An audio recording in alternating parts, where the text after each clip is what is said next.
Əvvəlcə plenar iclasın gündəliyi qəbul edildi. Sonra Küveytə AQEM-ə üzv dövlət statusu verildi. Beləliklə Küveyt AQEM-in 28-ci üzv dövlət oldu. Türkmənistan isə AQEM-in müşahidəçi qismində qoşuldu. AQEM-in sədri olan Qazaxıstan Respublikasının Prezidenti Kasım-Jomart Tokayev çıxış edərək 5-ci Zirvə Toplantısından ötən dövrdə görülən işlər barədə məlumat verdi. Daha sonra Birləşmiş Millətlər Təşkilatının baş katibi Antonio Guterres'in iclas iştirakçılarına video müraciəti nümayiş olundu. Sonra Azərbaycan Prezidenti İlham Əliyev plenar iclasda çıxış etdi. Distinguished President of Kazakhstan Kasım-Jomart Tokayev, distinguished heads of state and government, ladies and gentlemen.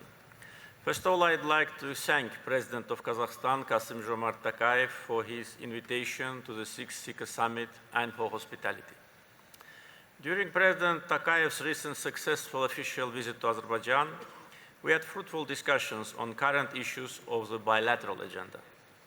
Azerbaijan supports the political and socio-economic reforms in Kazakhstan under the leadership of President Tokayev.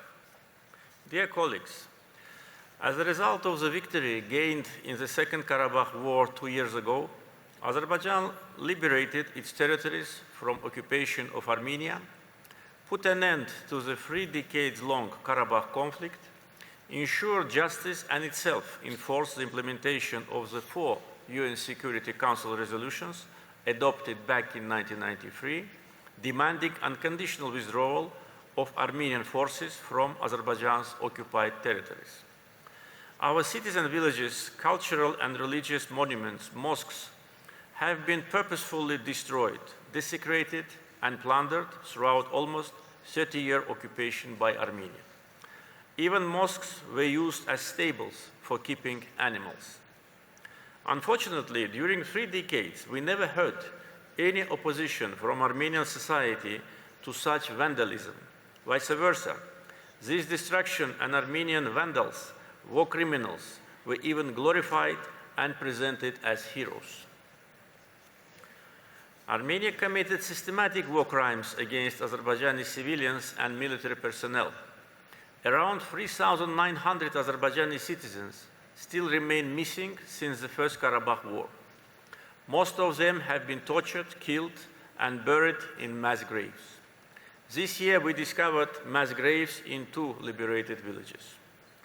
Armenia has to provide Azerbaijan with information about the fate of missing persons and exact location of mass graves. We demand this information for almost 2 years, but Armenian government refuses to share it with Azerbaijan, thus associating itself with criminal leaders of previous Armenian regimes. Azerbaijan is one of the most mine-contaminated countries in the world. According to initial estimation, during the times of occupation, Armenia planted more than 1 million landmines. During 2 years after the Second Karabakh War, more than 250 Azerbaijani citizens were killed or severely injured as a result of landmine explosions. International experts estimate that Azerbaijan needs nearly 30 years and $25 billion to solve the issues related to demining. Now, in parallel with mine clearance operations, Azerbaijan, with its own financial resources, undertakes a large-scale reconstruction works in the liberated areas.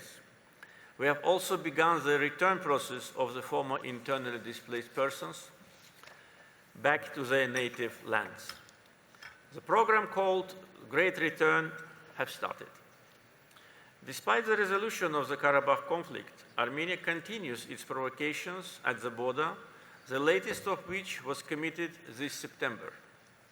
Azerbaijani armed forces had to take resolute counteraction to repel the military provocation of Armenia.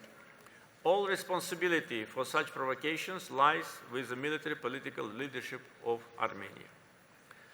Despite the 3 decades-long suffering of more than 1 million of Azerbaijanis ethnically cleansed by Armenia from their native lands, despite unprecedented barbarism, destruction of hundreds of our cities, villages, Azerbaijan offered Armenia to sign a peace treaty based on mutual recognition of each other's territorial integrity.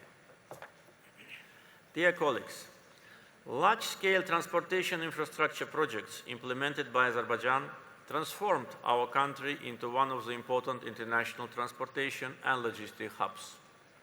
In the first 9 months of 2022, the transit through Azerbaijan increased by nearly 65%. Azerbaijan makes significant contribution to the development of the east-west and north-south transportation corridors. Azerbaijan actively promotes the creation of the Zangezur corridor, which will be an integral part of the middle corridor.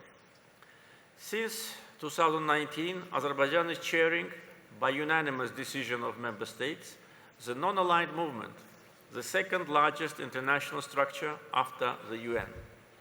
Our chairmanship was unanimously prolonged for 1 more year until the end of 2023. We are making huge efforts to strengthen the solidarity within NAM and to increase the movement's political weight and global visibility. Azerbaijan actively promotes the idea of NAM's institutionalization. To this end, in this context, it is worth mentioning that NAM Parliamentarian Network and the NAM Youth Organization established by the initiative of Azerbaijan. We also suggested to convene next year a high-level meeting of the NAM member states to exchange views and formulate the position of the movement concerning the post-COVID-19 world. Thank you for your attention.